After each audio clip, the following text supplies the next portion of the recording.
네, 여러분 안녕하세요. 여러분들이랑 공부하고 있는 태선생입니다. 오랫동안 좀 인사를 못 드린 것 같고 앞으로는 좀 자주 인사 드리려고 해요. 오늘은 기출문제 5-10번, 교재는 155페이지고 문제를 이렇게 들여다보니까 일회성 운동에 대한 생리적인 변화를 묻고 있거든요. 그러니까 생리적인 변화라는 건 뭐예요? 생리적 변화라는 거. 우리가 1편에서 공부를 했지만 지금 637편이죠. 1편에서 공부한 게 뭐냐면 생리학이라는 게 기능을 공부하는 거예요. 그러니까 생리적 변화는 신체의 기능적 변화예요. 그쵸? 그러니까 일회성 운동을 하면 기능적으로 변하는 거죠. 그런 걸 뭐라 그래요? 반응이다 라고 얘기하는 거예요. 일회성 운동이 모이잖아요. 그럼 뭐가 되냐면 반복성 운동이 돼요. 즉 반응이 모이잖아요. 그럼 뭐가 돼요? 적응이 된다라는 얘기예요. 그러니까 반응과 적응은 좀 다르죠. 그죠? 반응이 모여서 적응이 되니까 요거는 조금 구별해서 공부할 필요는 있는데 일회성 운동과 반복성 운동을 분리할 수는 없어요. 왜냐하면 일회성 운동이 모여서 반복성 운동이 되니까 분리할 수는 없지만 반응과 적응은 좀 구별해서 생각할 필요가 있다. 이 반응은 리스판스고 적응은 어댑테이션. 그리고 참고로 요 일회성 운동을 다른 말로 이제 급성 운동이라고 하고 요거를 만성 운동이라고 하는 거예요. 그래서 오래된 질환은 만성 질환이라고 하는 거잖아요. 그렇죠? 급성 운동 뭐 이렇게 물어볼 수도 있는 거니까 제가 쓴 거예요. 그렇죠? 그러니까 일회성, 급성 운동을 했을 때 나타나는 기능적 변화는 반응이다. 반복성, 만성 운동을 했을 때 기능적 변화를 적응이다 라고 하는데 그러면 제가 뛴단 말이에요. 그러면 심박수가 증가하죠. 이거 예를 드는 거예요. 심박수가 증가하죠. 심박수가 증가하는 건 기능적으로 변한 거예요. 이런 걸 뭐라 그래요? 반응이라고 하는 거예요. 그쵸?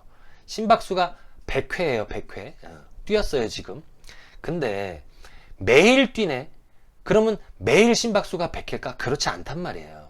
심박수가 감소해요. 동일한 강도에서 심박수가 감소한단 말이에요. 최고 강도 말고 최고 강도 때는 그렇게 변하지 않잖아요. 여러분들 아시겠지만 100회에서 심박수가 감소해요. 최대 하 운동에서는 심박수가 감소한단 말이에요. 그런 걸 뭐라고 그래요? 적응이다 라고 얘기하는 거예요. 그러면 이 심박수가 증가하게 만드는 신체 내의 어떤 요인의 변화가 있을 거예요. 예를 들면 지금 내분비계와 운동이니까 내분비 물질은 호르몬이죠. 호르몬 분비의 양상의 변화가 나타날 거라는 거죠. 제가 뛰어요. 그럼 호르몬이 좀 더 많이 분비되겠죠. 예를 든 거예요. 그냥 단편적으로 호르몬이 많이 분비될 거예요. 그렇죠? 그래서 심박수가 증가했다고 가정을 한다면 많이 분비되는 이 기능적 변화가 매일매일 반복됐다? 그러면 적응이 나타나죠. 호르몬이 좀 덜 분비될 수 있는 거죠. 그러면 심박수는 좀 감소할 수 있다. 제가 이거 예를 그냥 드는 거예요. 그냥 그럴 수 있다라는 거예요. 그러므로 일회성 운동과 반복성 운동에 대해서 공부를 할 때 중요한 건 뭐냐? 기능적으로 어떤 변화가 나타나는지도 공부해야 되는데 그것만 공부하는 건 그거는 뭐예요? 암기예요. 암기.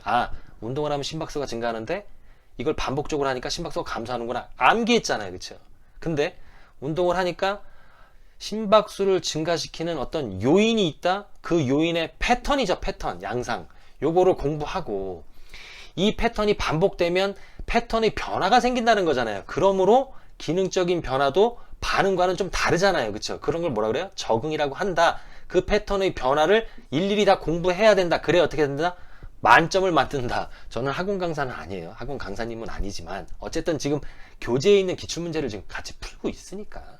그래서 일회성 운동과 반복성 운동의 개념에 대해서도 공부하고 영향을 미치는 요인들에 대해서, 영향을 미친다는 건 기능적인 변화에 영향을 미치는 요인들, 그 패턴을 반드시 알고 가야 한다. 의외로 기쁜 소식은 뭐냐면 그렇게 어렵지 않다, 디피컬트하지 않다.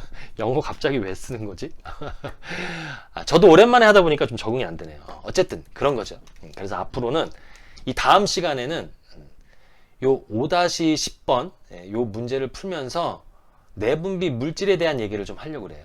반응과 적응에 대해서. 이 정도 할까요? 저는 항상 여러분들 편입니다.